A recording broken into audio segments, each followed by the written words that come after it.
Good morning, my friends. As I've been sharing with you throughout this week, I'm bringing you the strangest secret, which was actually a video that was transcribed. The audio as well as the video portion were transcribed into text. And this is what this little thin book is all about. If you've missed the first videos from this week, I recommend that you go back and catch up. And today I want to bring you the next section that I want to share with you. And that is, we talked about why people succeed versus other people fail.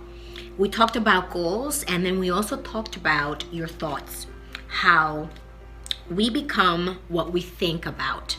And of course, if we stay only in thought, nothing's going to happen. So today I want to bring you what Earl Nightingale recommends in terms of a 30-day action plan and ideas that you can implement. So this is all under the premise that if we think negative thoughts, we create negative things in our lives. And conversely, if we think positive thoughts, we live in a way that feels more emotionally empowering. And so today, he wants to bring you, or I want to bring you through him, these action steps that you can try over the next 30 days and find out what happens.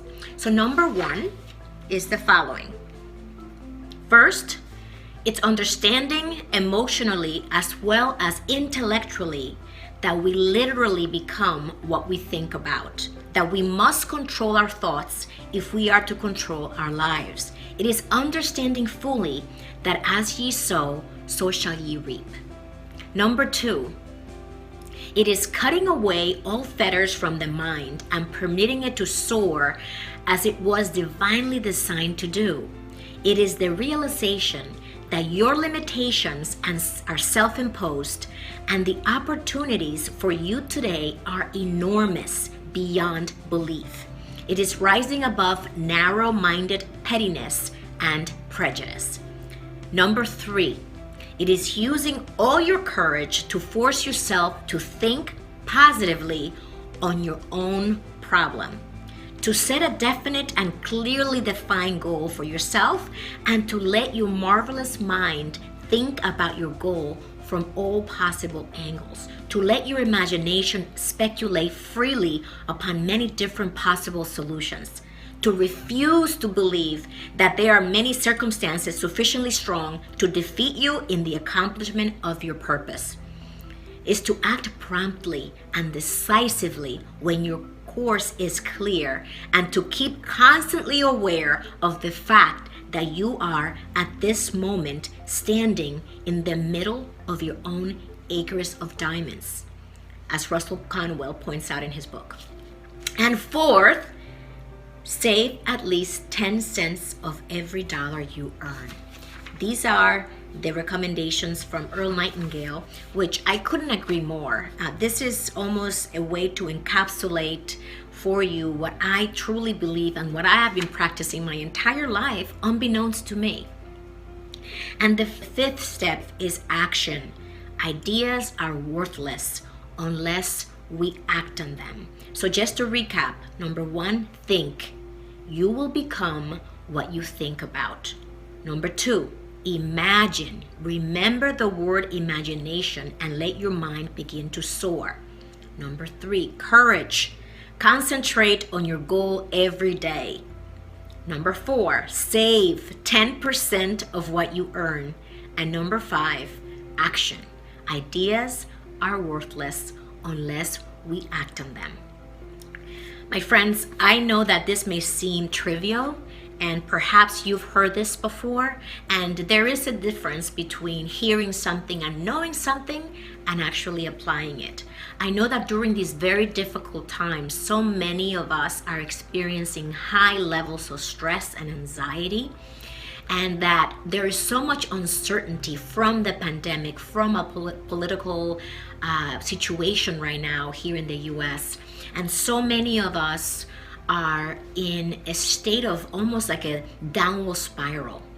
And I want you to know, and I say this with love and compassion, is that whatever state that we are in, we have put ourselves there. And we have an alternative. There is another choice that you can make, and that is to choose to focus on the things that are important and the things that you can control. Whatever it is that you can do about the situation, focus on that. Focus on your family, how to instill the values that you believe in your family members, your children. Focus on your financial and your emotional and physical well-being. Those things you can control in a good way. You can take proactive action in those areas. So that is the gist of today's micro learning on the strangest secret. And your challenge today is to jot down what are you committing to doing from this day forward. And tomorrow, I'm going to bring you the very last installment of this week's micro learning. And I really hope that you take this to heart and that you realize that you have so much more power than you may be giving yourself credit for. And we all do. This is not only for a select few, but for everyone. I believe we all have potential. Do you believe in your own potential? Because I believe in yours. If you want to connect with us, you can go to executivebound.com and join our community to receive valuable strategies and tools. And if you want to set up a strategy session with me, complimentary, you can visit callwithginny.com. I'll see you soon.